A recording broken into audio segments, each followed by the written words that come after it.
Alors, dans le cadre de la 18e Université Homme Entreprise à Smith-Olafite, nous avons le plaisir d'être dans le bureau parisien de Clara Guémard. Merci beaucoup, Madame Guémard, de nous recevoir ici. Vous incarnez la coopération entre deux cultures, la française et l'américaine, avec General Electric, la coopération également entre deux mondes, le monde public et le monde privé, et la coopération également entre deux vies, deux mondes et deux univers, la vie familiale et la vie professionnelle. Alors merci de prendre le temps de nous accorder cet entretien. Vous êtes présidente de General Electric France, vous êtes vice-présidente de General Electric International en charge des gouvernements et des villes. Et vous êtes également co-gérante, si je puis dire, de votre petit G11 à vous, puisque vous êtes entourée de votre mari et de vos 9 enfants. Alors, ce petit préambule étant fait, ma question est simple, elle est directe, elle est claire. Qu'est-ce qu'être leader après toutes ces fonctions ? D'abord, je voudrais m'excuser de ne pas être avec vous parce que je suis aux États-Unis pour General Electric. J'aurais vraiment tellement aimé participer à cette session sur la coopération, compétition sur laquelle vous travaillez, parce que je pense que c'est un des enjeux essentiels de notre temps et que parce que nous sommes dans un univers qui est chahuté, parce que la seule chose qui est certaine, c'est que le monde sera de plus en plus imprévisible, parce que le monde est à la fois plein d'incertitudes, plein de risques, mais plein d'opportunités. La question que vous posez sur le leadership est essentielle. Alors, la question, ce n'est pas de savoir qu'est-ce qu'un leader, c'est comment doit être le leader de demain. Quelles sont les qualités intrinsèques que doit avoir un leader pour pouvoir diriger un pays, diriger une entreprise, ou même tout simplement être un leader pour les siens, pour ceux qu'il aime. C'est d'abord quelqu'un qui est humble, parce que s'il y a une chose qui est certaine, c'est que plus personne n'a le savoir et la connaissance. Et qu'on a basculé d'un monde où le savoir c'était pouvoir, où on construisait des entreprises, des empires sur le savoir et sur la connaissance, à un monde où partager ses pouvoirs. Et on le voit dans l'entreprise. Vous regardez des entreprises qui ont connu une croissance extrêmement rapide, comme Facebook, comme Groupon, même comme Google ou comme Apple. Leur science, ça a été de partager la connaissance.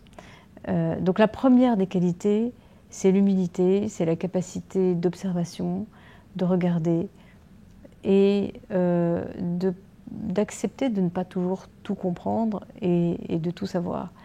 La deuxième, c'est de savoir rester zen dans toutes circonstances. Et je pense que vous me posiez la question de mon G11. Je pense que contrairement à ce qu'on dit, on parle toujours de conciliation entre la vie personnelle et la vie familiale.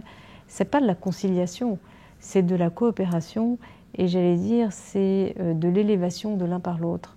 Je pense que tout ce qu'on vit dans notre vie personnelle, où on vit forcément des moments qui sont dramatiques, des moments où l'émotion est extrêmement forte, des moments qui sont intenses dans nos vies personnelles, nous aident à rester zen dans toutes circonstances. Et quand on est un leader, de pouvoir dire au sein d'une entreprise ou au sein d'un pays, peut-être qu'il y a un gros nuage, peut-être qu'on ne sait pas où on va, mais on est tous ensemble et on est mieux ensemble qu'en dehors du bateau ou en dehors de la famille ou en dehors de l'entreprise. Et ensemble, on y arrivera. Garder confiance, garder espoir, garder le cap, c'est aussi une des deuxièmes qualités du leader. Et puis la troisième qualité du leader d'aujourd'hui, il y en a plein d'autres, des qualités comme l'empathie, comme la capacité d'écoute, etc.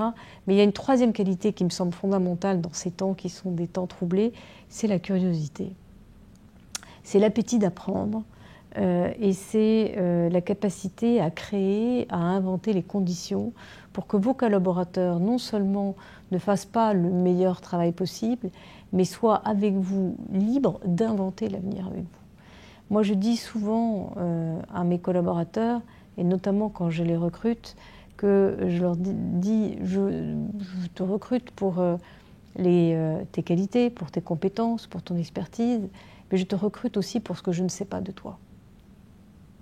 Donc il y a toute une partie qui est différente, puisque chaque personne est différente, et c'est cette différence-là qui certainement apportera le plus à l'entreprise.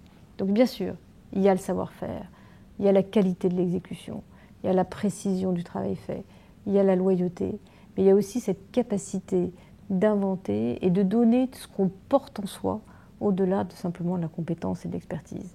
Et le vrai leader, c'est celui qui fait grandir les autres et qui se dit que quand il arrive à organiser son équipe de façon à ce que chacun puisse donner le meilleur de lui-même à sa place, et quel que soit son grade et quel que soit son niveau, cette, comment dire, cette connexion, cette coopération des meilleurs fera le meilleur pour l'entreprise.